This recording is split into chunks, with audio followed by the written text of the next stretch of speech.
Riding high with the success of Snow White and Pinocchio, it's interesting that Disney decided to do something 100% different for their third film. Fantasia doesn't have a narrative story. Hell, it doesn't even have any dialogue apart from the host. It's just an experiment of taking classical music and combining it with great Disney animation. It's not one story, it's several stories. And half the time, they're not even really stories. The opening is just a collection of abstract imagery that goes along with the music, like what your mind might be thinking when hearing it for the first time.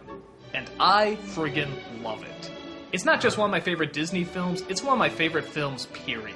Remember what I was saying before about emotional simplicity? You could argue that this is the film that masters it. Whereas I describe both Snow White and Pinocchio as emotional stories, this is what I like to call an emotional experience. It's not based on narrative as much as moments. And life is made up of very unique moments, so I don't think there's really any problem in putting them together in a movie. Especially if they do get an emotional response. Sometimes it creates a confusing response, like the one with the dinosaurs. I never know how to feel watching that. Sometimes they're threatening, sometimes they're cute, and then through the course of the piece, they're just gone. I remember as a kid, I had no idea what to think of that. It's just sort of something that happened, and you draw your own conclusions. Some definitely do have a flowing narrative, like the most famous one, The Sorcerer's Apprentice. This is actually how the film came about. Disney just wanted to make this short with Mickey Mouse as a magician. But as the expenses for it got bigger and bigger, they finally just shrugged and said, hey, why don't we do a couple of these and just turn it into a flick? The result is some booming, fantastic music with some booming, fantastic animation.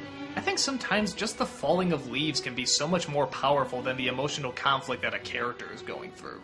If the film is done right, it can suck you into something so simple and yet so oddly profound.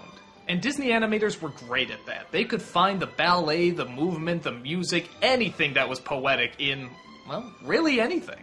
Even just the changing of seasons. I stated this before, but my absolute favorite is the ending. Both The Night on Bald Mountain and the Ave Maria. Even if you don't have a religious background, just the very basic emotional levels they have here are really high. The contrast in putting these two together is just brilliant, and the belief in something much darker than you can imagine, or more inspiring than you can imagine, is definitely there. Disney wanted to do a lot more of these and have this be a continuing film series. But sadly, the film didn't make the money that it needed. Oh, it made a lot of money. It was like the second or third highest grossing film that year, but it didn't matter. The film cost a fortune to make, and financially, it just didn't make sense to make anymore. They did make one sequel years later, though we'll get to that when we come around to it. For this film, though, Fantasia is a powerhouse of art. In fact, it's actually like going to an art museum, except with motion and music.